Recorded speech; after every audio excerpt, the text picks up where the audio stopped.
It was a rainy October evening in rural Pennsylvania. Jason Miller, a 34-year-old photographer, pulled his car over on Sycamore Street after seeing a strange Victorian house, its windows glowing with a warm amber light. His GPS had failed 15 minutes ago, but this house, it felt like it was waiting for him. The for sale sign out front was half buried in wet leaves. Jason stepped out, camera in hand, thinking he'd grab a few moody shots before finding his way back to the highway. The front gate creaked open. The front door wasn't locked. Inside, the air was stale, smelling faintly of old wood and something metallic, like blood. Furniture was still there, a dusty sofa, a cracked mirror, a grandfather clock that ticked loudly despite the power being out.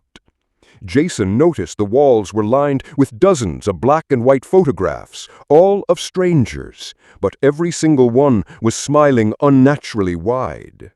He took a photo of one. His camera's flash lit up the hallway, and in that split second, he thought he saw a man standing at the far end.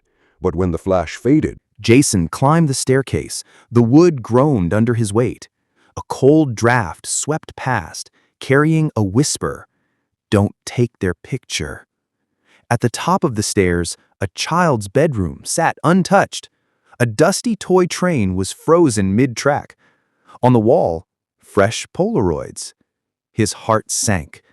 They were of him, walking in, opening the door, standing in the hallway.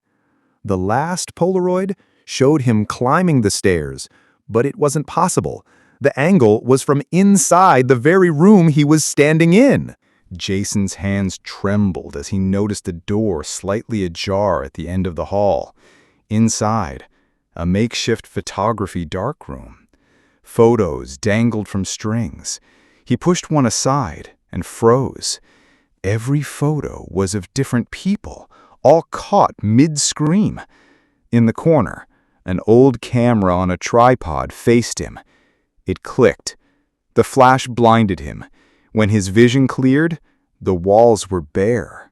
No photos, no furniture, just darkness and the sound of someone breathing right. Jason ran for the stairs, but they weren't there anymore. The hallway stretched longer than before, doors multiplying, each one slightly open. From every doorway, pale faces peeked out, the people from the photographs.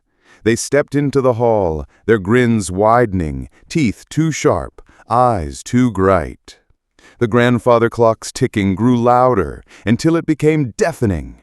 Jason backed away and felt a cold hand on his shoulder. A voice whispered in his ear, "Now you're part of the collection."